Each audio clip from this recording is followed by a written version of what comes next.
గమ్మతి వార్తలు. అందరికీ శనార్థులు. మన గమ్మతి వార్తలకు అందరూ సిద్ధంగా ఉన్నట్టనా? ఇక మన ఆల్చమంది కూడా ముందుగా అయితే ఆ తలకాయ వార్తలు ఏమున్నాయో అడుచుకుందాం. పెద్ద దబ్బున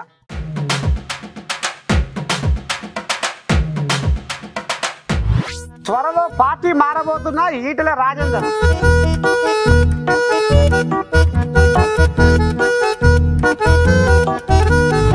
కేసీరావు కేటీ రాములను జైల్లో వేస్తామంటున్న బీజేపీలు. అప్పుడు మంత్రాల రకం, ఇప్పుడేమో తనుల రకం. పచ్చబొట్టు అభిమానం ఫలించేనా? గాలిలో తిరుగుతున్న కండక్టరు.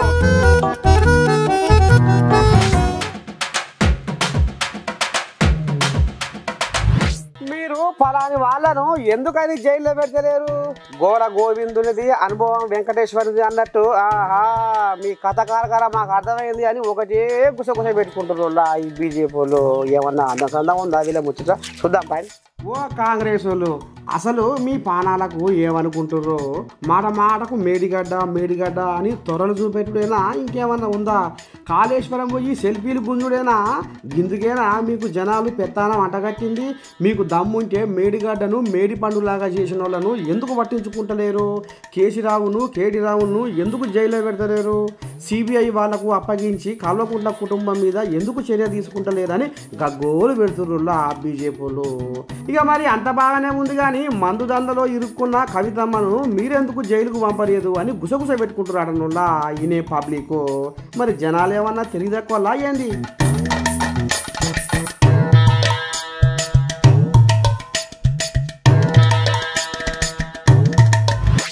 అయ్యో రామచంద్ర, నేను పువ్వు అడ్డు పట్టుకొనే వాసన పీల్చుకుంటా. నా మీద లేనిపోని నిందలు వేయకూరి బదనాం చేయకూరి అని మొరో మొత్తుకొని వస్తుంటాడనుండా ఈటెల రాజేందరు. మరి ఈ గతి ఈయనకి ఎందుకు వచ్చిందంటే, గోరు చుట్టుపై రోగలిపోటు అన్నట్టు నాకు ఇంటిడే తలిగిరేమరా నాయన.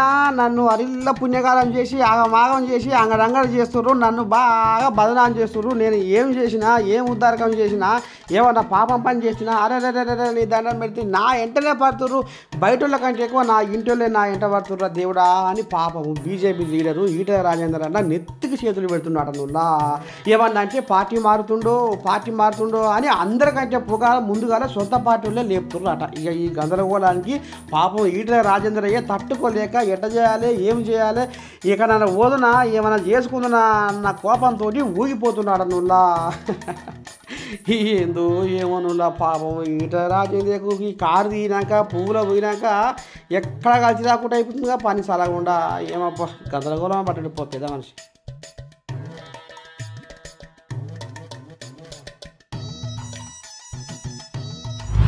ఓ వేముల వీరేశం అయ్యా పిలగో ఏం మంత్రం వేసి మలుపుకున్నావు ఈ అభిమానులా? ఒక్కొక్కరు నీ దండం పెడితే ఓ కథ ఒక్క తిరగలేదుగా, నరనరాన ఇంకిపోలేవుగా పిలగా నువ్వు. ఉప్పు లేదు కారం లేదు అమ్మ తోడు కమ్మగా ఉంది అన్నట్టు నకరకాలు ఎమ్మెల్యే వేముల వీరేశమే మా జనాలకు తోడు, మా పేదోళ్ళకు గూడు అని అనుకొస్తురుగా ఈ పిల్లగాడు సలగుండా. ఇంతకు ఈ పిల్లగాని అమ్మాయం ఏంటంటే ఎమ్మెల్యే వేముల వీరేశము పుష్ప నరనరాన ఇంకిపోయిరలా. అందుకే పచ్చబొట్టు కూడా ఎంత ముద్దుగా ఒడిపించుకుంటూ చూడు రే. ఇక మరి పచ్చబొట్టు సూదులకు చెయ్యి అంతా మంట మండినా పర్వాలేదు, వీరేశం దంపతులు అంటే ప్రాణాలైనా ఇస్తందుకు వెనకాడను అని చెయ్యి నొప్పి పెట్టంగా మీద పేరు రాయించుకొని ఇల్లు తిరిగి ప్రచారం చేసి వీరేశాన్ని గెలిపించుకున్నాడనుల్లా. ఇక మరి మా వీరేశం అన్న గెలవాలని 2 సార్లు సమ్మక్క సారక్కకు మొక్కు ఒప్పచెప్పుకున్నా. మళ్ళా ఇప్పుడు కూడా నిలువెత్తు బంగారంతో మేడారం మొక్కుకొని మళ్ళా వస్తా అని అంటుండులా. నిజమేనానే ఓ పిల్లగా? వీరేశన్న కాంగ్రెస్ పార్టీ ఎమ్మెల్యే గెలిచినందుకు సమ్మక్క సారక్కకు నిలువెత్తు బంగారంతో మొక్కు చెల్లించడానికి పోతున్న రాపోలు పెద్ద సరోజ దంపతులు కాంగ్రెస్ పార్టీ నాయకులతో కలిసి ఇవాళ రావణపేటలో నిలువెత్తు బంగారం దొప్పించుకొని సమ్మక్క సారక్క మేడారానికి పోతున్నాం. నువ్వేమంటావే ఓ అన్నగారు? ఇలాంటి అభిమానులను సంపాదించుకున్న వీరేశన్న చాలా అదృష్టవంతుడు. ఈ నరనరాన ప్రతి కార్యకర్త పార్టీ అనకుండా వీరేశం అనే ఒక గొంతుకను అందరూ మనసులో పెట్టుకొని మరీ ఇలాంటి అభిమానం సంపాదించుకున్న వీరేశన్న చాలా అదృష్టవంతుడు. ఈ కాలాన ఇంకా ఇలాంటి అభిమానం సంపాదించుకున్న మా అన్న ఇట్నే ఇంకా 5 ఏళ్ళు ఈ మంచిగా పరిపాలన చేసి మళ్ళా వచ్చేసారి మంత్రిగా గెలుపొంది అన్ని 20 ఏళ్ళు అయినా మా అన్న అట్నే ఆయురారోగ్యాలతో ఉండాలని మన సార్ అన్న. ఇక మరి నువ్వేం చెప్తావే పెద్ద మనిషి? వేముల వీరేశమ్మను గెలిపించిన కార్యకర్తలు 70,000 మెజార్టీతో ఈరోజు మన ఉపేందర్ ఆయన 75 కిలోల బంగారాన్ని ఆయన తీసుకొని సమ్మక్క సారక్కకు బయలుదేరుతున్న సందర్భంగా ఇవాళ మా నాయకులమందరము ఆయనతోటి కలిసి ఇవాళ మేము పోతున్నాడని మేము కలుస్తున్నామని కోరుతున్నాం. ఓ పెద్దనా, ఇక నువ్వు కూడా కానీ మేడారానికి రాపోలు ఉపేందర్ గారు అభిమాని అన్న వీరేశం అన్న ఎత్తు బంగారం తీసుకొని మేడారం జాతరకు పోవడం జరుగుతుంది. ప్రతి ఏటు ఇట్లా పోవడం జరుగుతుంది. వీరేశన్న గెలుపు కోసమే ఆనేళ్ళు కష్టపడ్డ ప్రతి ఒక్క కార్యకర్త తరఫున ఆయన మేడారానికి బంగారం సమర్పించడం జరుగుతుంది. ఇదే విధంగా భవిష్యత్తులో అన్న మంచి పదవులు మంత్రిగా ఉండాలని ఆశిస్తున్నాము. ఆ మేడారం సమ్మక్క సారక్క దీవెనతోని త్వరలో అన్న మంత్రి కావాలని కోరుకుంటున్నాం. ఇక మరి ఆఖరిదారకు నువ్వేమంటావే ఓ అన్న? మొన్న జరిగిన ఎన్నికలలో నగరకల్ ఎమ్మెల్యే వేముల వీరేశం నాయకత్వంలో అన్న గెలవాలని కృషి చేసి అన్న గెలిచే విధంగా ముందుకెళ్ళిన మన ఉపేంద్ర అన్న గెలిచింది కాబట్టి అన్న కోరిక మేరకు సమ్మక్క సారక్క జాతరలో బంగారం పెట్టాలని నిర్ణయించుకుంది కాబట్టి ఈ రావణపేట తరఫున అన్న ఉపేంద్రాన్ని తీసుకెళ్తున్న అన్న గెలిపించే విధంగా కూడా భవిష్యత్తులో ఉన్న నాయకత్వం భవిష్యత్తులో ఉండే కార్యకర్త కూడా పనిచేస్తున్న విషయాన్ని కూడా ఈ సందర్భంగా నేను తెలియజేస్తున్నాను. ఇగో గిదల్లా ఇక మొత్తానికి వీళ్ళ ఆశ ఏంటంటే వేముల వీరేశము మంత్రి కావాలని అయితట్టు చూడాలని ఇగో ఈ రకంగా యాదాద్రి భువనగిరి జిల్లా రావణపేట మండలం లీడర్లు సమ్మక్క సారక్కకు ముడుపులు కట్టి వస్తారాడనుల్లా. అమ్మా చూసిర్రా వీళ్ళ ఆశ చల్లకుండా.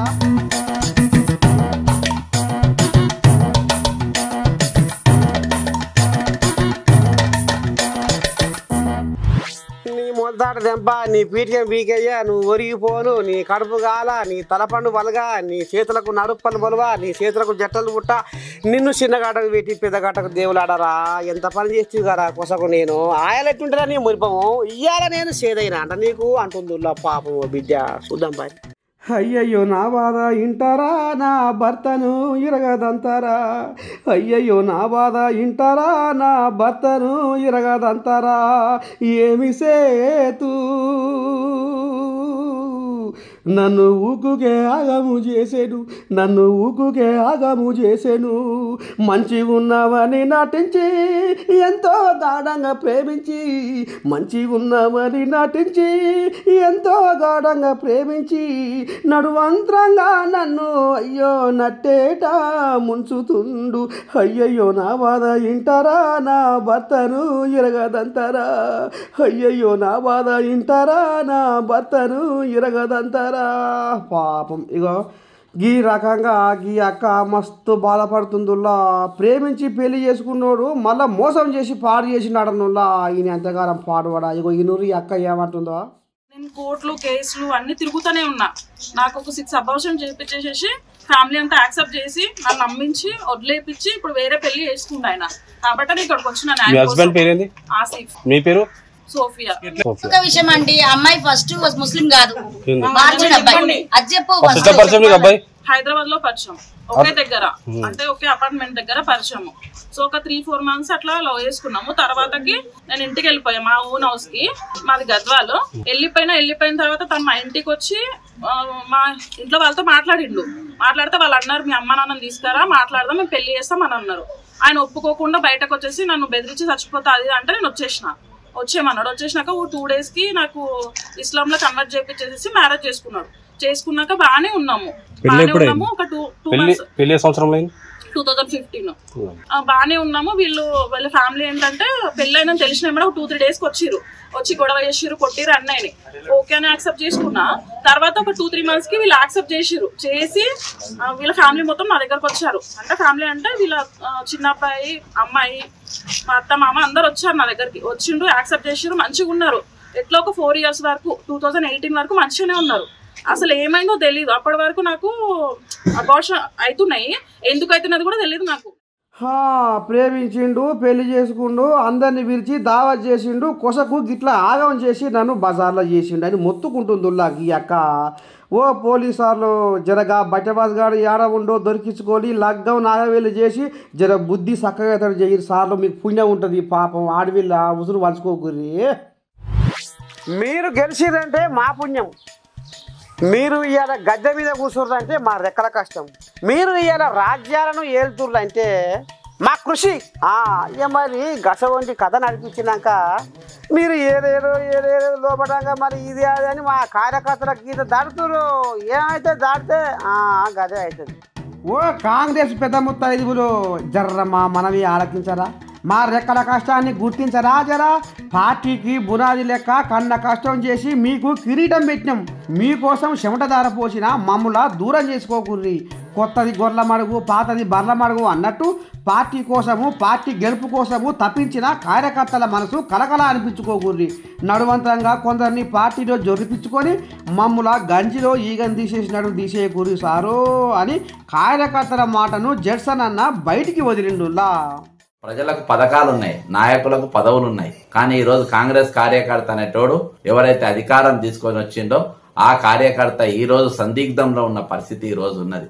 కాబట్టి ఆ కార్యకర్తను సరి అయిన రీతిలో వాడుకొని ఇతోటి అవినీతి అధికారులను పక్కన పెట్టి కార్యకర్తను మరింత బలోపేతం చేయడానికి ప్రభుత్వం పనిచేయాలి. కార్యకర్తను సంధానకర్తలుగా వాడుకోవాలి.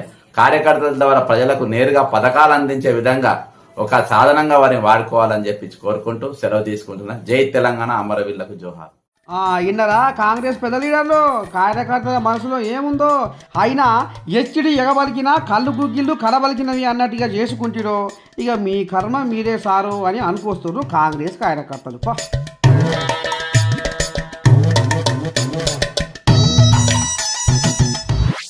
అమ్మా ఓ తల్లి ఇంత బిచ్చవే తల్లి.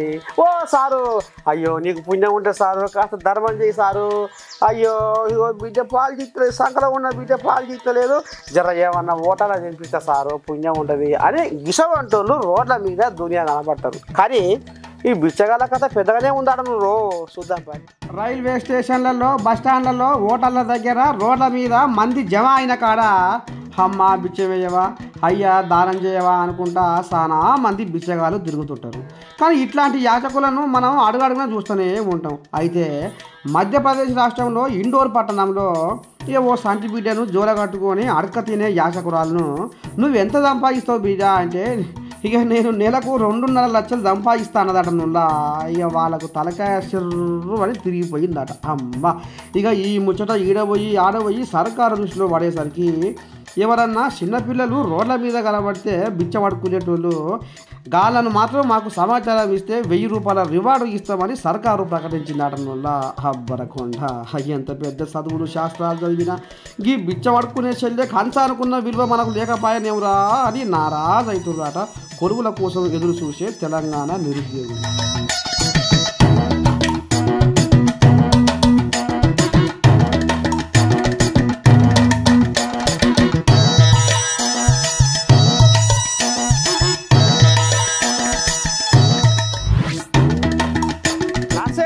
ఏం చేస్తుండు ఏం కథ అనుకుంటురా? ఇక నాకు పుదీనా మీద జీవి గుంజింది. ఒరేకు నా లెక్కనే హరీశమయ్యకు అసెంబ్లీ సాక్షిగా రేవంతమయ్య మీద కన్ను పడ్డదాట. కళ్ళలోనే ఉంటుండట, కళ్ళకు వస్తుండట. మరి ఎందుకు కావచ్చు నువ్వు మరి ఏందో ఉద్దారకం చూద్దాం మరి. నేను నేను హరీశురావును, నేను నేను హరీశురావును, ఎందుకు మరి రేవంతం నా కండలో కనబడుతుండు, ఎందుకు మరి రేవంతం నా కడలోకి వస్తున్నాడు. అసెంబ్లీ సాక్షిగా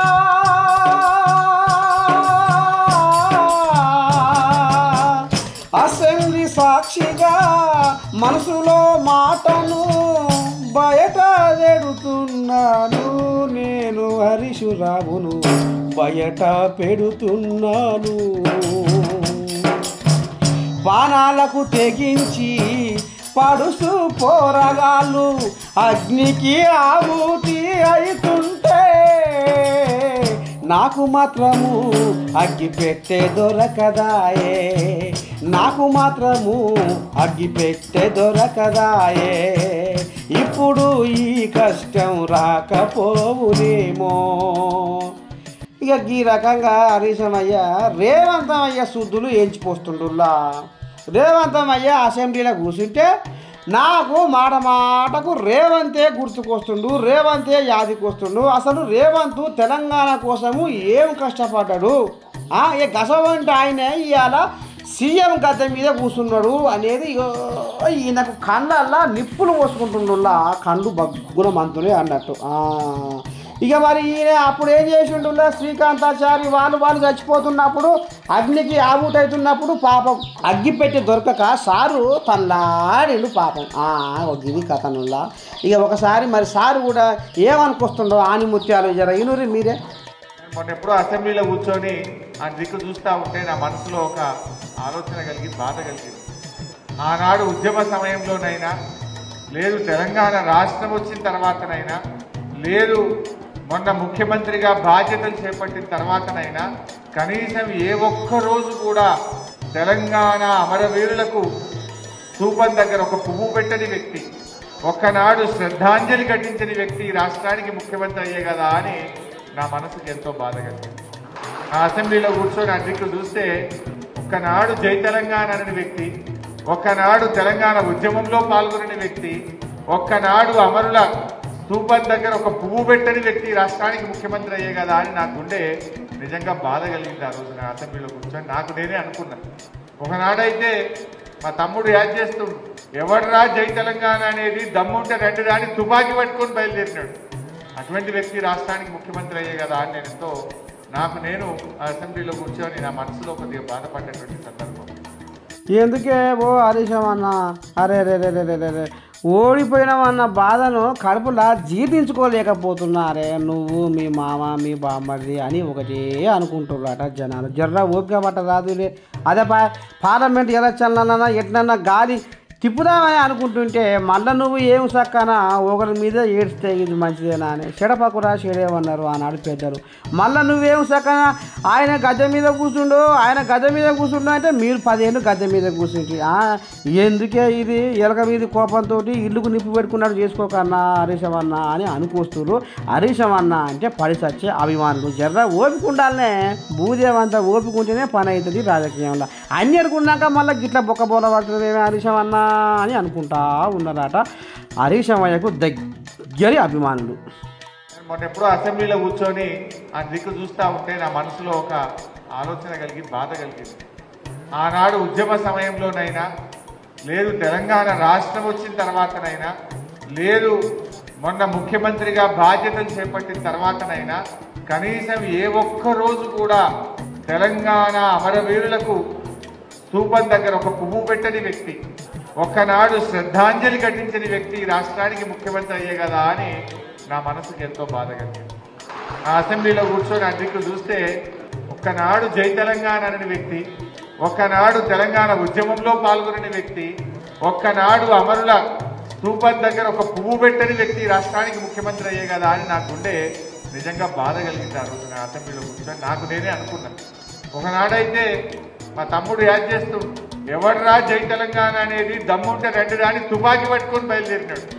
అటువంటి వ్యక్తి రాష్ట్రానికి ముఖ్యమంత్రి అయ్యే కదా అని నేను ఎంతో నేను అసెంబ్లీలో కూర్చొని నా మనసులో కొద్దిగా బాధపడ్డటువంటి సందర్భం.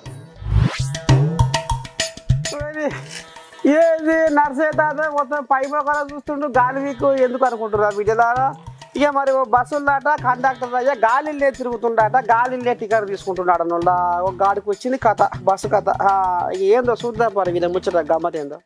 ఉయ్యాల ఉయ్యాల ఉయ్యాలో ఉయ్యాలవో రామ ఉయ్యాలో, ఎట్లా చెప్పుకుందు ఉయ్యాలో నా హరి కోసను ఉయ్యాలో, ఉయ్యాల ఉయ్యాల ఉయ్యాలో ఉయ్యాలవో రామ ఉయ్యాలో, ఉయ్యాల ఉయ్యాల ఉయ్యాలో నేనెట్లా పోదును ఉయ్యాలో, ఉయ్యాల ఉయ్యాల ఉయ్యాలో నేనెట్లా వద్దును ఉయ్యాలో, పోకుంటా రాకుండా ఉయ్యాలో గుమ్మాయి జక్కాయ ఉయ్యాలో, గుంపు గుడి రమ్మ ఉయ్యాలో రామ రామ రామ ఉయ్యాలో, పిరి బస్సు కూడా ఉయ్యాలో ఎట్లా చేదు నమ్మ ఉయ్యాలో, పిరు బస్సి అయ్యి ఉయ్యాలో ఏమి బాధలొచ్చే ఉయ్యాలో, బస్సు నిండా ఉయ్యాలో కోళ్ళ గమ్మినట్టు ఉయ్యాలో, రాకుంటా పోకుంటా ఉయ్యాలో జన గుంపు ఊరి రమ్మ ఉయ్యాలో టికెట్లు నేను ఉయ్యాలో ఎట్లా ఉడదు నమ్మ ఉయ్యాలో సర్కారుకు ఉయ్యాలో లెక్క ఎట్లా ఎప్పుడు నమ్మ ఉయ్యాలో ఉయ్యాల ఉయ్యాల ఉయ్యాలో ఉయ్యాల ఓ రామ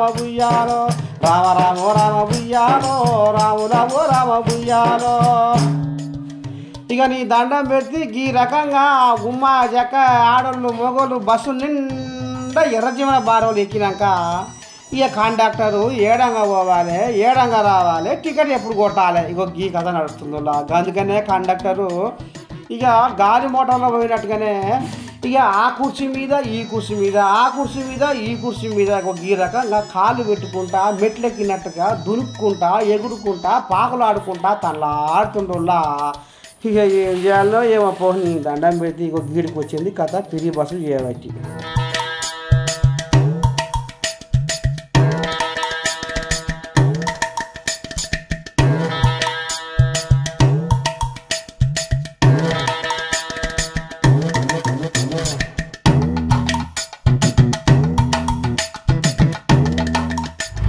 ఇక నేను పట్టుకొచ్చిన గమ్మతి వార్తలు ఈ బిడ్డలారా ఎట్లే ముద్దుకున్నాయా ఇక రేపు కూడా మళ్ళీ ఇదే ఇయ్యాలకు వస్తా అంతవరకు మీరు మాత్రం మర్చిపోకుండా చూడాలి అమ్మా నువ్వు ఉంటా మరి సనాతి